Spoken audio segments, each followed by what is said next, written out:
अस्सलामुअलैकुम। पेशे खिदमत है कहानी सदियों का शहर, नेक्स्ट एपिसोड। प्रोफेसर अतर खामोश बैठा हुआ था। चूंकि हम लोग जाग रहे थे इसलिए मैंने प्रोफेसर अतर से सिलसिला गुफ्तगू शुरू किया।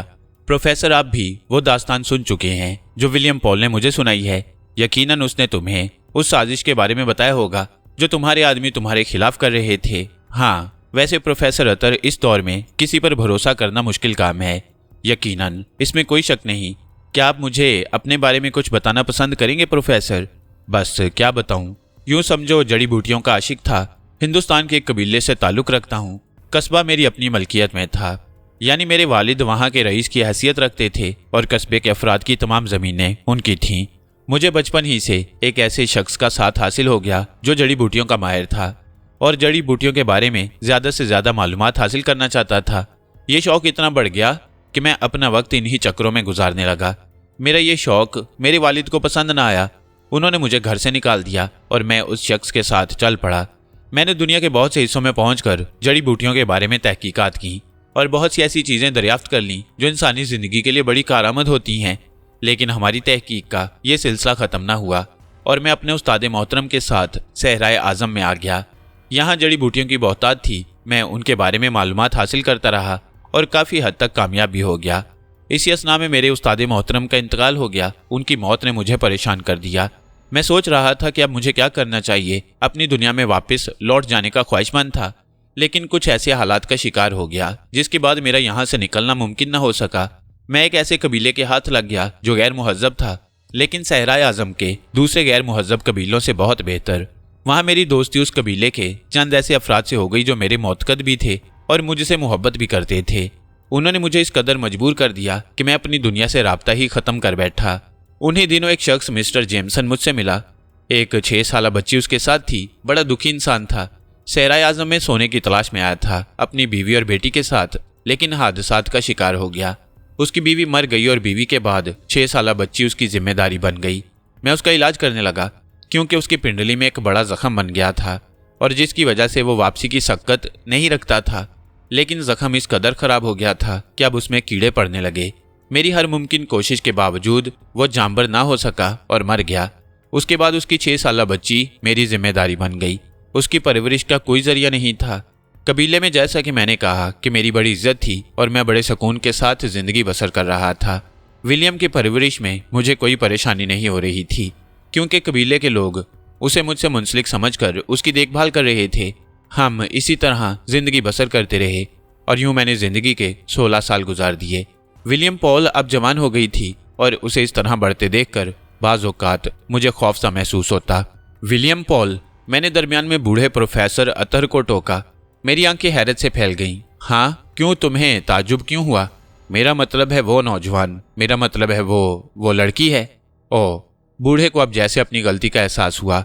वह चंद लम्हात सरासीमा निगाहों से मुझे देखता रहा, फिर उसके होंठों पर मुस्कुराहट फैल गई। हाँ, वो लड़की है। मैंने उसे हमेशा लड़का बनाकर परवरिश किया है और ये कोशिश की है कि उसका राज आम ना होने पाए, लेकिन बदनसीबी कि अभी मेरे होंठों से ये अल्फाज निकल गए। ताहम तुम मुझे बुरे आदमी मालूम नहीं होते, मैं तुमसे नहीं छुपाऊंगा।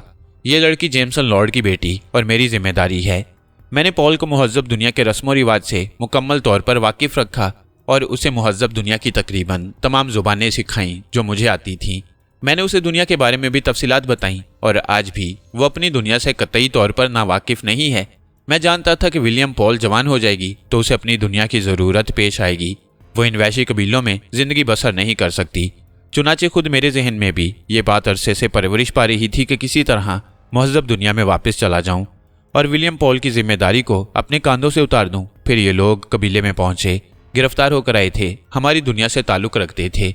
मुझ पर इनकी जिंदगियां बचाने की जिम्मेदारी आयद हो गई और बिल आखिर मैं तवील अरसा से इस कबीले में जिंदगी गुजारने के बाद उससे गद्दारी करके वहां से फरार हो गया।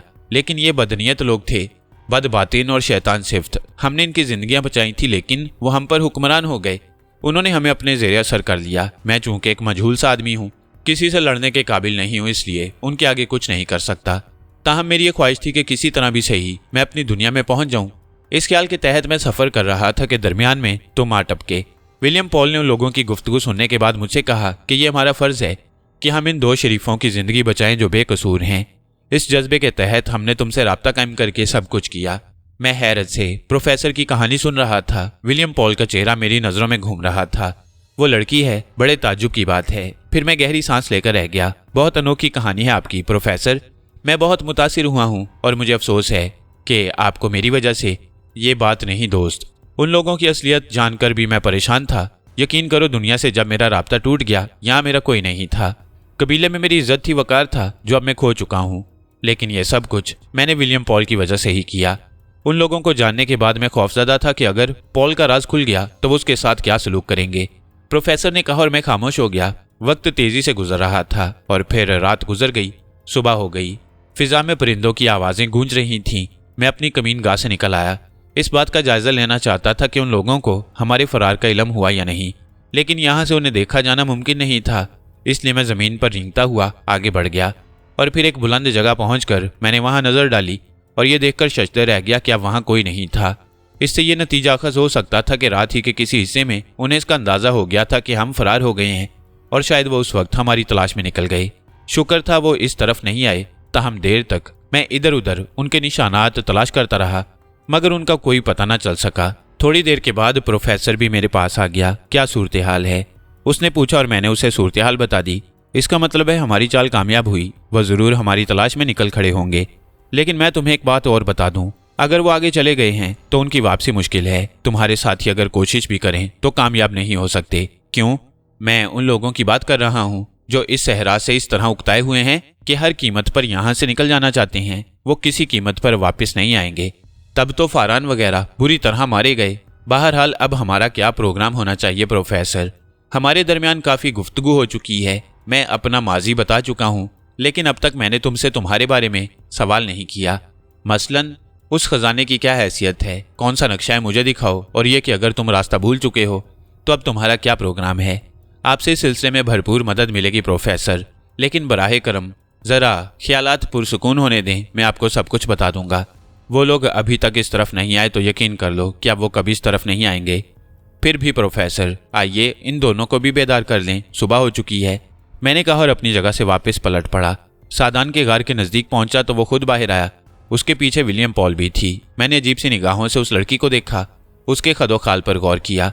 अगर लड़की को साफ सुथरा करके देखा जाता तो वाकई वो दिलकश खदोखाल की मालिक थी। वो मुझे इस तरह घूरता देखकर महजूब सी हो गई। रात कैसी गुजरी पॉल? सो गया था? सादान से बात हुई? मुख्तसर, क्या तुम दोनों दोस्त बन सकते हो? बन गए हैं? तब फिर दोस्तों में झूठ फरेब नहीं चलता। सादान विलियम पॉल लड़की है, मैं जानता हूँ, सादान ने कहा और विलियम पॉल बुरी तरह चौंक पड़ी। वो कैसे? ये सोते में बोलती हैं। इन्होंने आलम ख्वाब में मुझे अपनी पूरी कहानी सुनाई है, एक कबीले की दास्तान, सादान ने मुस्कुराते हुए कहा और पॉल की आंखें खौफ से फैल गईं। उसने सहमी हुई नजरों से प्रोफेसर को देखा और प्रोफेसर मुस्कुरा दिया। ये गलती मुझसे भी हो गई है पॉल बेटा, और फिर मैंने इनसे झूठ बोलना जरूरी नहीं समझा। पॉल ने अजीब सी निगाहों से सादान को देखा और फिर गर्दन झुका ली। इसके बाद हम संजीदा हो गए। खाने पीने का बंदोबस्त करो पॉल। वैसे क्या ख्याल है प्रोफेसर, हम आज का दिन इस इलाके पर कुर्बान कर दें? मेरे दिल की बात छीन ली तुमने। निहायत मुनासिब ख्याल है। ये जगह हमारे लिए महफूज है, प्रोफेसर ने कहा। फिर कोई खास बात ना हुई। पॉल अब लड़कियों की तरह काम कर रही थी। उसने ज्यादा वक्त गार में गुजारा। रात को उसने एक तनहा गार ही मुंतखिब किया। सादान को मैं अच्छी तरह जानता था। वो लड़कियों को दुनिया का इंसान नहीं समझता था, इसलिए मुझे उसकी तरफ से कोई खतरा नहीं था। हम तीनों एक ही गार में जमा थे। सारा दिन हमने अतराफ पर नजर रखी, लेकिन किसी इंसान का शायबा तक नहीं था। इससे हमने ये नतीजा अखज़ किया कि वो लोग दूर निकल गए हैं और अब उनकी वापसी मुमकिन नहीं। रात को प्रोफेसर से इस बात पर दोबारा गुफ्तगू हुई। आपने हमारी वजह से अपनी मुहिम छोड़ी प्रोफेसर, अब आपका क्या प्रोग्राम है? मैंने कहा ना, तुम मुझे अपना प्रोग्राम बताओ। अगर तुम रास्ता भटक गए हो तो शायद मैं तुम्हारी मदद कर सकूं। दिन की रोशनी में तुम ये नक्शा देख सकते हो प्रोफेसर। ये हमारी खुशबख्ती होगी कि तुम हमारी रहनुमाई करो। मैं तुमसे कुछ कहना चाहता हूँ दोस्त। हाँ कहो। ये सहरा मौत की बस्ती है। खजाने पुरकशिश जरूर होते हैं, लेकिन उनका हसूल आसान नहीं। मौत इतनी मोहलत नहीं देती कि उनके हसूल के बाद तुम उससे फ़ायदा उठा सको। बहुत सी कहानियां हैं इस बारे में। इसके बावजूद प्रोफेसर, हमें अपनी मुहिम सर अंजाम देनी है। वो कौन सा इलाका है जहां तुम जाना चाहते हो? प्रोफेसर ने पूछा और मैं उसे तफसील बताने लगा। प्रोफेसर एकदम खामोश हो गया। जब मैं खामोश हुआ तो उसने कहा, तुम्हें उस जगह के बारे में कैसे मालूम हुआ? ये एक राज है प्रोफेसर। मैं तुमसे तुम्हारा कोई राज नहीं पूछूंगा, लेकिन इस सहरा में मेरी आधी जिंदगी गुजरी है। अगर मेरे तजुर्बात से फ़ायदा उठा सको तो मुझे खुशी होगी। इस नगरी में कुदरत ने अपना सारा तिलिस्म महफूज कर दिया है। जिस इलाके का तुम जिक्र कर रहे हो मैं उसके आसपास ही रहा हूँ। वो देवी की बस्ती है। उसकी हुकूमत और तिलिस्मी देवी इतनी अनोखी है कि इंसान उसके बारे में कुछ नहीं जान सकता। प्रोफेसर की जुबान से देवी का नाम सुनकर हमारी अजीब कैफियत हो गई। खास तौर पर सादान के अंदाज में बेचैनी पैदा हो गई। मैंने उसे महसूस करके सादान का शाना दबाया और उसे पुरसुकून रहने की तलकीन की। देवी ये क्या है? मैंने अजनबी बनकर पूछा। सहराए अजीम की एक अजीम जादूगरनी जिसकी हुकूमत दूर दराज इलाकों तक है। वो एक अजीम साहिरा है और अफ्रीकी उसे हज़ारों साल से पूजते चले आए हैं। तुम्हें हैरत होगी कि वह हज़ारों साल से जिंदा है और उसकी हुकूमत में रहने वाले अफ्रीका के आम इलाकों से कहीं मुख्तलिफ हैं। हिरनी भी उसकी हुकूमत का एक हिस्सा है। हिरनी? हाँ, वो इलाका जहाँ मैंने ज़िंदगी गुजारी है। यहाँ सम्राट ख़ानदान की हुकूमत थी। ये कबीला बेहद वसी है। देवी की हुकूमत दूर दूर तक है और उसके नुमाइंदे छोटे छोटे इलाकों के हुक्मरान हैं। उनका तयन वो खुद करती है। तो मैं बता रहा था कि वो हज़ारों साल से जिंदा है और उसका शहर इन इलाकों पर मुसल्लत है। हज़ारों मील के इलाकों में आबाद कबाइल उसके नुमाइंदे हैं और उसे पूजते हैं और वो उनके लिए निजात दहिंदा है। और कोई कहीं भी हो उसके अहकामात से इनहराफ नहीं करता क्योंकि वो हर बात से बाखबर रहती है। इन इलाकों में अगर कोई उससे मुनहरिफ है तो सिर्फ होमानू। वो उसकी बर्तरी कबूल नहीं करता क्योंकि वो खुद भी बहुत बड़ा जादूगर है और उसके कब्जे में कुछ ऐसी कुव्वतें हैं जिन पर देवी का जोर नहीं चलता। लेकिन होमानू कोई कबीला आबाद नहीं कर सका। लोग उससे नफरत करते हैं और वो पहाड़ों में रहता है। मैं हैरत और दिलचस्पी से प्रोफेसर के इंकशाफात सुनता रहा। सादान की आंखों में भी हैरत के आसार थे। प्रोफेसर खामोश हुआ तो मैंने पूछा, होमानू का ठिकाना कहाँ है? भटकता रहता है। कोई मखसूस जगह नहीं है उसकी। अगर कोई उसे तलाश करना चाहे तो नामुमकिन है। इत्तफाक ही से किसी को नजर आता है। ओह, मैंने गहरी सांस ली। फिर मैंने कहा, तुम्हारा ताल्लुक तो मुहज़्ज़ब दुनिया से है। प्रोफेसर, क्या तुम्हें इस बात पर यकीन है कि देवी हज़ारों साल से जिंदा है? प्रोफेसर के होंठों पर मुस्कुराहट फैल गई। फिर वो गहरी सांस लेकर बोला, जिंदगी का एक तवील दौर मैंने इस बेयकीनी की कैफियत में गुजारा था। किसी तौर ये बात मैं तस्लीम ही नहीं करता था। लेकिन मेरे दोस्त, कुदरत ने इस खित्ते को भटके हुए लोगों से दूर रखा है। यहाँ उसके असरार छुपे हुए हैं। यह जादू नगरी है। किसी सिमत देख लो, अजीबोगरीब दुनिया फैली हुई नजर आएगी। बिलाखिर मुझे भी तस्लीम करना पड़ा। गोया तुम उसकी तवील जिंदगी तस्लीम कर चुके हो। हाँ, ये एक कठोर हकीकत है। तुमने उसे देखा है प्रोफेसर? सिर्फ एक बार। अगर हकीकत पसंद ना होता तो पागल हो जाता। क्यों? उसका हुस्न लाजवाल है, बेमिसाल है। हुस्न जमाल का अगर कहीं कोई इंतहाई तसव्वुर है तो वो उससे कहीं आगे है। औरत का वजूद उसकी ज़ात में मुकम्मल है।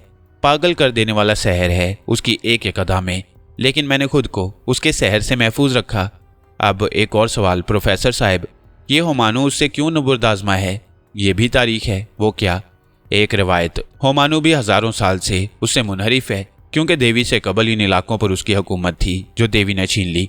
यही मैं मालूम करना चाहता था। वो हज़ारों साल से जिंदा है।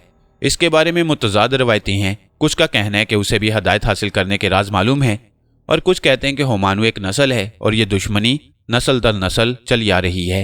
वो क्या चाहता है? देवी का जवाल। कभी कामयाब नहीं हो सका वो, कभी नहीं। बस उसकी चपकलिश में दूसरे जादूगर मारे जाते हैं। अगर होमानू एक नस्ल है तो वो नस्ल कहीं आबाद तो होगी नहीं। वो पहाड़ों में गुमनामी की जिंदगी बसर करता है।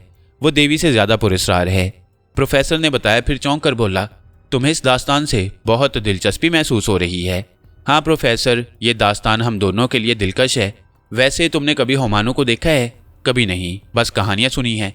खुद तुमने शादी नहीं की प्रोफेसर? नहीं, मुझे जिंदगी के दूसरे मशागिल से ही फुर्सत नहीं मिली। अगर ये बच्ची मेरी जिंदगी में ना आती तो जिंदगी का बकिया वक्त भी मैं अपनी तहकीक और जुस्तजू में गुजार देता। लेकिन प्रोफेसर, इसका कोई फायदा तो था नहीं आपको? मैंने कहा और प्रोफेसर भवें उठाकर मुझे देखने लगा। मैं समझा नहीं। उसने आहिस्ता से कहा, आप जड़ी बूटियों पर तहकीकात कर रहे हैं ना? हाँ, और यकीनन इतने अरसे में आपने जड़ी बूटियों के बारे में बहुत कुछ मालूम कर लिया होगा। हाँ, बहुत कुछ। इतना कुछ कि शायद मुहज़्ज़ब दुनिया को इस पर यकीन ना आए। मसलन मैंने सवाल किया। इस सवाल को रहने दो। कुदरत ने इस कायनात में जो कुछ पैदा किया है वो तुम्हारी निगाहों के सामने है। लाखों बातें ऐसी हैं जो बईदा ज़क्ल हैं लेकिन उनका कोई ना कोई मफहूम ज़रूर है। ज़मीन कुदरत का ख़जाना है। अनाज उगता है, तमाम जिंदगियां जिला पाती हैं। फल पौधे जो कुछ भी हैं वो तुम्हारी अपनी ज़ात की बका के लिए हैं। हर कॉम्पल में एक राज छुपा हुआ है जिसे तुम जान लो तो फिर वली बन जाओ, इंसान ना रहो। लेकिन कुदरत ने ये राज सरबस्ता रखे हैं। जितनी तुम्हारी जहनी वुसअत है उतना तुम्हें मिल जाता है, उससे ज्यादा मिल जाए तो शायद तुम उसे बर्दाश्त ना कर सको। जड़ी बूटियों का मसला भी यही है। कौन सी शय है जो उनकी मदद से तुम्हें हासिल नहीं हो सकती? तुम सोने की तलाश में सरगर्दा रहते हो। सोना इतना मामूली है कि तुम इसका तस्वुर भी नहीं कर सकते। कुछ बूटियों के मामूली से कतरे तुम्हारे सामने सोने के अंबार लगा सकती हैं, प्रोफेसर ने कहा और फिर चौंक कर मेरी शक्ल देखने लगा। मैं दिलचस्प निगाहों से उसे देख रहा था। उसके चेहरे पर बौखलाहट देखकर मेरे चेहरे पर मुस्कुराहट फैल गई। नहीं प्रोफेसर, गलतफहमी का शिकार मत बनो। मैं तुमसे सोना बनाने का राज नहीं पूछूंगा। मैं तुमसे ये नहीं मालूम करूंगा कि सोना किस तरह बनता है। मुझे इससे कोई दिलचस्पी नहीं। क्या मतलब? अब प्रोफेसर के हैरान होने की बारी थी। कोई मतलब नहीं प्रोफेसर। जिस तरह तुम्हारी जिंदगी में ऐसी बातें हैं जिन्हें तुम दूसरों से पोशीदा रखना चाहते हो, उसी तरह मेरी जिंदगी में भी कुछ राज है। अगर मैं तुमसे सोने के बारे में पूछूं तो तुम मुझे कभी इसका जवाब मत देना। ताज्जुबखेज बात है, इसके बावजूद तुम कहते हो कि तुम यहाँ खजानों की तलाश में आए हो। हाँ, मगर मेरे दोस्त, खजाना हासिल करके तुम क्या करोगे? मैं जो खजाना हासिल करने आया हूँ प्रोफेसर, वो ज़रा मुख्तलिफ है। बताओगे नहीं? मुनासिब नहीं है, मैंने सादान की तरफ देखते हुए कहा। ये दफीने कहाँ हैं? कम अज़ कम मुझे उनके बारे में बताओ। तुम्हारा नक्शा तक मुकम्मल तौर पर उसकी निशानदेही नहीं करता। प्रोफेसर, वो जहाँ भी हैं देवी की मलकियत है और हम वहाँ पहुँचना चाहते हैं। नुकसान उठाओगे मेरे दोस्त, नुकसान उठाओगे। तुम्हें सोना चाहिए ना, चलो उसकी एक मिकदार का तयन कर लो, उतना जितना तुम आसानी से यहाँ से ले जा सको जिंदगी बचाकर। मैं तुम्हें मुहैया कर दूंगा। अगर असली और खरा सोना तुम्हें मिल जाए तो फिर तुम मेरे साथ मुहज़्ज़ब दुनिया के लिए वापसी का सफ़र इख्तियार करोगे। बोलो, अगर मैं तुम्हारी ये ख्वाहिश पूरी कर दूं तो क्या तुम मेरी ये ख्वाहिश पूरी कर दोगे? नहीं प्रोफेसर, हरगिज़ नहीं। मेरे बजाय सादान बोल उठा और प्रोफेसर चौंक कर उसे देखने लगा। क्या मतलब? मतलब ये कि सोना दौलत सब कुछ हमारे पास मौजूद है। सहराए आज़म से हमें एक भी चमकदार पत्थर की ज़रूरत नहीं है। हमारा मकसद कुछ और है। हम उस मकसद के हसूल के लिए यहाँ आए हैं। अगर तुम मुनासिब समझो तो हमें वो सिमत बता दो जहाँ से गुजर कर हम देवी के इलाकों में दाखिल हो जाएं। मगर इसका मतलब है कि कोई दफीना हासिल करना तुम्हारा मिशन नहीं है। अगर ऐसी बात है मेरे अजीज, तो मुझे कुछ बताओ ताकि मैं खुलूसे दिल से तुम्हारी मदद कर सकूं। प्रोफेसर अतहर ने कहा। तुम मदद नहीं कर सकोगे प्रोफेसर, क्या फ़ायदा इन बातों का? तुम्हारी मर्जी है, मैं तुम्हें मजबूर नहीं करूंगा, लेकिन कम अज़ कम ये तो बता दो कि यहाँ कितने अरसे काम करोगे। इस सिलसिले में कुछ नहीं कहा जा सकता। हमारा ये सफ़र एक ऐसे गैर मुतय्यन काम के लिए है जिसकी कामयाबी या नाकामी का कोई तसव्वुर नहीं किया जा सकता। हम जिस मकसद के लिए आए हैं वो बड़ा अजीब है, लेकिन तुमसे सिर्फ यही चाहते हैं कि तुम हमारी मदद करो। ठीक है, लेकिन मेरा क्या होगा? क्या मतलब? सादान ने चौंक कर पूछा। मैंने उन लोगों को छोड़कर तुम्हारी मैयत इख्तियार की है। मुझे कम अज़ कम इतना मौका तो दो कि मैं अपने मिशन की तकमील कर सकूं। मैं पॉल को मुहज़्ज़ब दुनिया तक पहुंचाना चाहता हूं। यहाँ इन तारीख गारों में उसकी ज़िंदगी ख़त्म हो जाएगी। अगर मेरा दोस्त जेम्सन लॉर्ड मुझे ये जिम्मेदारी ना सौंप जाता तो मैं अपनी पूरी ज़िंदगी इन्हीं इलाकों में गुजार देता। मैं चाहता हूँ कि तुम्हारे साथ वापस जाऊँ। अगर तुम चाहते हो तो मैं तुम्हें सोना मुहैया कर सकता हूँ। नहीं प्रोफेसर, सोना या दौलत हमारा मकसद नहीं है। मैं तुमसे पहले भी कह चुका हूँ। इसका मकसद है कि तुम अभी मुहज़्ज़ब दुनिया में वापसी का कोई इरादा नहीं रखते। लेकिन तुम दो अफराद यहाँ ऐसा कौन सा मिशन अंजाम दे सकते हो जो अनोखा हो? कोशिश करेंगे। तो फिर तुम क्या चाहते हो ये बताओ। क्या मैं तुम्हारा साथ छोड़ दूं? ये आप पर मुनहसिर है प्रोफेसर। अगर आप चाहें तो पॉल को लेकर यहाँ से निकल सकते हैं। अब तो ये भी मुमकिन नहीं रहा। अपनी फितरत का क्या करूं? अब तो मैं इस परेशानी का शिकार हो गया हूँ कि तुम ऐसी कोई अहमकाना बात सोच कर ना आए हो जिसे अंजाम ना दे सको और मौत से हम कनार ना हो जाओ। हमें इसकी परवाह नहीं प्रोफेसर, सादान ने जवाब दिया। ठीक है, तुम्हें नहीं तो क्या है, मुझे तो है। तुम जवान हो, लेकिन ये शरीफुल नफ्स आदमी भी जो तुम्हारे साथ है, जिसके चेहरे से ये जाहिर होता है कि वो अपने इरादे का पक्का और कौल का सच्चा है। लेकिन काश मैं तुम्हारे जहनों तक रसाई हासिल कर सकता। काश मैं तुम्हें अपने खलूस का यकीन दिला सकता। तुम्हें बता सकता कि मैं तुम्हारे मिशन से मुनहरिफ नहीं हूँ और ना मैं कभी हूँगा, चाहे मेरे जिस्म की बोटी बोटी कर दी जाए। सादान ने गहरी नज़रों से मेरी जानिब देखा। मैं भी सादान ही को देख रहा था। प्रोफेसर के बारे में बात हमारे जहनों में उलझने लगी थी कि हम उसे अपनी हकीकत से आगाह करें या नहीं। लेकिन फिर सादान ने इसका फैसला कर लिया। वो थोड़ी देर खामोश रहा, फिर आंखें खोलकर बोला, मुझे इजाज़त मिल गई है प्रोफेसर कि तुम्हें अपना शरीक राज बना लूं। क्या मतलब? प्रोफेसर ने चौंक कर पूछा। मैंने एक गहरी सांस लेकर गर्दन झुका ली। मैं जानता था कि यह इजाज़त सादान को कहाँ से मिली है। मतलब ये कि प्रोफेसर, हमारा मिशन वही देवी है जिसके हुस्न जमाल और जादूगरी की कहानियाँ तुम सुन चुके हो। वही हसीन देवी जो बहुत बड़ी जादूगरनी है। हम उसके पास जाना चाहते हैं। हाँ, वही जादूगर मलका जो हजारों बरसों से जिंदा है। मैं उससे जिंदगी छीनना चाहता हूँ। क्या मतलब? प्रोफेसर के चेहरे पर खौफ के आसार फैल गए। हाँ प्रोफेसर, मैं उसे कत्ल करना चाहता हूँ और इसीलिए इतना तवील सफर करके यहाँ तक पहुँचा हूँ। देवी को कत्ल करने के लिए? प्रोफेसर के लहजे में खौफ की आमेजिश थी। हाँ, उसे कत्ल करने के लिए। और तुम इस बात से अंदाजा लगा लो कि मेरा मिशन किस कदर नाकाबिल यकीन है। यहाँ लाखों वैशी कबीलों के दरमियान मैं अपने मिशन की तकमील करने आया हूँ। सिर्फ मेरे चचा मोहतरम मेरे साथ हैं। हम लोग किस कदर तन्हा हैं इसका अंदाज़ा आपने लगा लिया होगा, लेकिन हमारे सीने में जो अज़्म है उसका अंदाज़ा आप क्या, ये पूरे कबाइल मिलकर भी नहीं लगा सकते। मोहतरम प्रोफेसर, चुनाचे आप इस बात के लिए हमारे आइंदा इक़दामात का तयन कर लें। हमारा और आपका साथ किस तरह मुनासिब है ये सोच लें और उसके बाद फैसला कर लें। मगर तुम उसे कत्ल क्यों करना चाहते हो और ये सौदा तुम्हारे दिमाग में क्यों है? ये दास्तान आपको मेरे चचा मोहतरम सुना देंगे, सादान ने कहा और फिर मेरी तरफ रुख बदल कर बोला, मैंने इजाज़त ले ली है। चचा जान, मुझे हुक्म मिला है कि इस शख्स को शरीक राज बना लूँ। ये हमारे लिए बेहतर साबित होगा। चुनाचे अगर आप बेहतर समझे तो इन्हें वो कहानी सुना दें, लेकिन खबरदार, लड़की इससे मुबर्रा है। उसे सही सूरत हाल का अंदाज़ा नहीं होना चाहिए क्योंकि वो उस राज को राज न रख पाएगी, सादान ने कहा।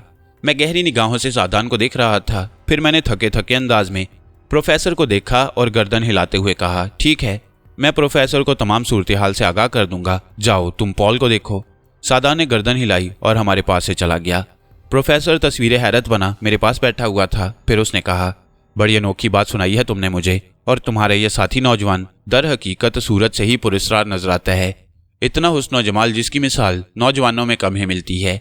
ये शख्स आखिर देवी का दुश्मन क्यों बन गया है? मुहज़्ज़ब दुनिया का एक मुहज़्ज़ब नौजवान इतना तवील सफ़र तय करके एक जादूगरनी को हलाक करने आया है, आखिर क्यों? मैं चंद लम्हात खामोश रहा।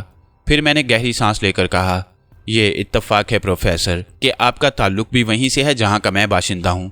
ओह, तो मेरा ख्याल है वाकई मिस्टर ज़रमिनास मुझे आपके खदोखाल पर धोखा होता था। यूँ लगता था जैसे आपका ताल्लुक एशिया से हो। इस बात से मुझे खुशी हुई है, लेकिन सादान, वो मिस्री नज़ाद है।